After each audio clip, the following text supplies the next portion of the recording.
வியாதியை கொண்டு வியாதியஸ்தரை உயிர்ப்பிக்கிற இயேசுவின் இனிதான நாமத்தினால் உங்களை வாழ்த்துகிறேன். இதனால் நம்முடைய ஆவிக்குரிய சிந்தனைக்காக 2 ராஜாக்களின் புஸ்தகம் 5ஆம் அதிகாரம் 7ஆம் வசனத்தை வாசிக்கிறேன்.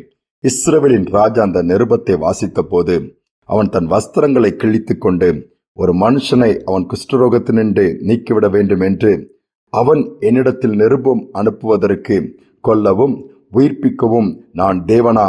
இவன் என்னை விரோதிக்க சமயம் தேடுகிறான் என்பதை சிந்தித்து பாருங்கள் என்றான்.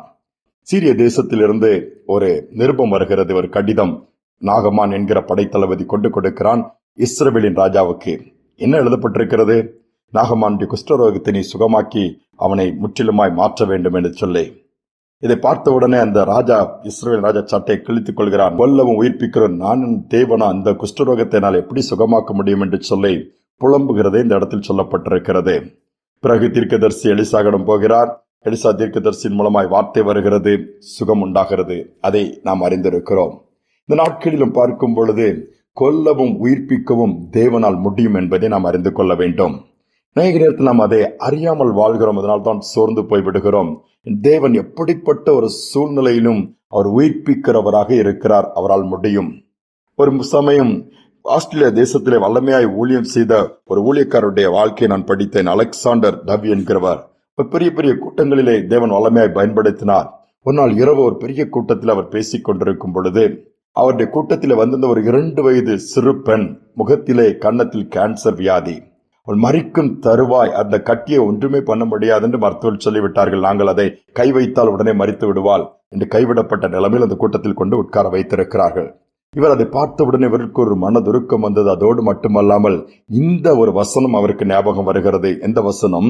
நாம் இப்பொழுது வாசித்தோமே, 2 ராஜாக்களின் புஸ்தகம் 5ஆம் அதிகாரம் 7ஆம் வசனம். இஸ்ரவேலின் ராஜா என்ன சொல்லுகிறார்? நான் கொல்லவும் உயிர்ப்பிக்கிறவும் தேவனா? அப்போ தேவனால் கொல்லவும் முடியும், உயிர்ப்பிக்கவும் முடியும். இந்த வசனத்தை அவர் பிடித்துக் கொண்டு விசுவாசித்து அந்த ஊழியர் ஜெபிக்க ஆரம்பிக்கிறார். எப்படி ஜெபித்தார்? ஆண்டவரே, இந்த வியாதியை நீர் கொல்லமால் முடியும். இந்த கொடிய கேன்சர் வியாதினால் இந்த 2 வயது இந்த பிஞ்சு குழந்தை இன்னைக்கு செத்து கொண்டிருக்கிறது. இந்த வியாதியை கொன்று இந்த வியாதியினால் பாதிக்கப்பட்டிருக்கிற இந்த மகளிர் சுகமாக்கும் உயிர்ப்பியும் என்று சொல்லி ஜெபித்தாராம். என்ன நடந்தது? உடனே தேவனுடைய வல்லமை இறங்கி வருகிறது.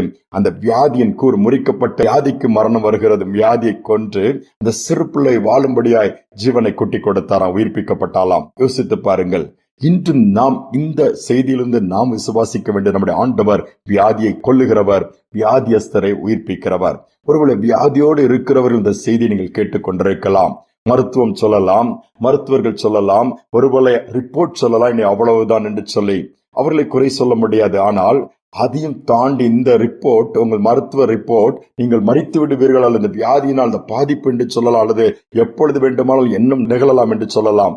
ஆனால் ஆண்டவருடைய வார்த்தை சொல்லுகிறது, அவர் உயிர்ப்பிக்கிறவர். வியாதியை கொன்று உங்களை உயிர்ப்பிக்க வல்லவராயிருக்கிறார். அதை விசுவாசித்து பாருங்கள். என் அறிக்கை பண்ணுங்கள், ஆண்டவர் என் வியாதியை கொன்று என்னை உயிர்ப்பிப்பார், நான் வாழும்படியாக செய்வார், இந்த வியாதி என்னை கொல்லப் போவதில்லை என்று சொல்லி அறிக்கை பண்ணி முன்னேறி சென்று பாருங்கள். நிச்சயமாக அந்த வியாதிக்கு முடிவு வரும், உங்களுக்கு ஒரு புது ஆரம்பம் உண்டாகும். ஜெபிப்போமா. எங்கள் அன்பின் தகப்பனே, நீர் உயிர்ப்பிக்கிற தேவனாய் இருப்பதற்காய் ஸ்தோத்திரம் அப்பா. இந்த நாளிலும் உயிர்ப்பிக்கிற ஆவியானவரை எங்கள் மத்தியிலே கொடுத்திருக்கிறீங்க.